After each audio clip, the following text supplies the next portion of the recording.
Hi mga mare! Mag-unboxing ang mare nyo kay may dumating nga akong parcel.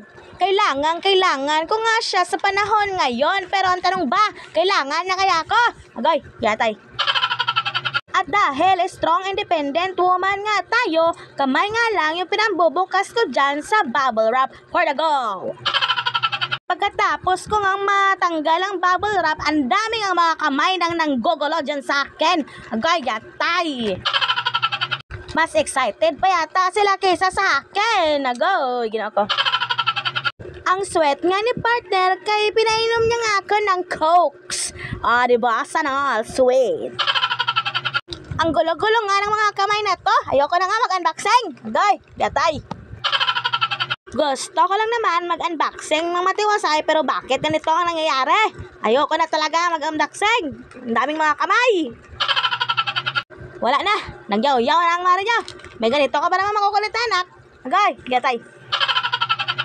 1 MB nga lang ang utak ng mara nyo. Kahit napakadali lang siguro niyang i-assemble para sa inyo, pero para sa akin, hirap na hirap ako. Ginawa ko. Kung ano-ano pa nga yung hinahanap ko dyan na wala naman akong hahanapin. Agoy, yatay. Napakamot na nga lang ko ng ulo dyan. Kagikuto na nga yung utok ko. Agoy na, ginawa ko. Diyos por santo talaga itong mga anak ko. Gusto pa talaga gawin yung map ko. Hala, sige, kayo na ang mag-map. Yatay. Pinaglaruan na nga nila yung map. Akala siguro nila laruan. Agoy, ginawa ko.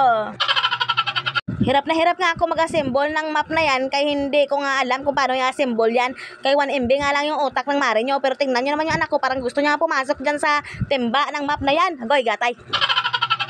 Kahit wala nang baha dito sa amin, gusto ko nga patunayan sa inyo na talagang gumagana yung map. Kahit wala naman akong papatunayan. Gatay. Binuhusan ko nga yan ng isang tabong tubig, kaya itatry ko nga yung map kung gumagana ba. O diba, gumagana nga. Pero yung utak ko, wala na talagang pagbabago. Kay 1 MB nga lang. Yatay. Siya, mga mare-pare, atit kuya. Thank you for watching.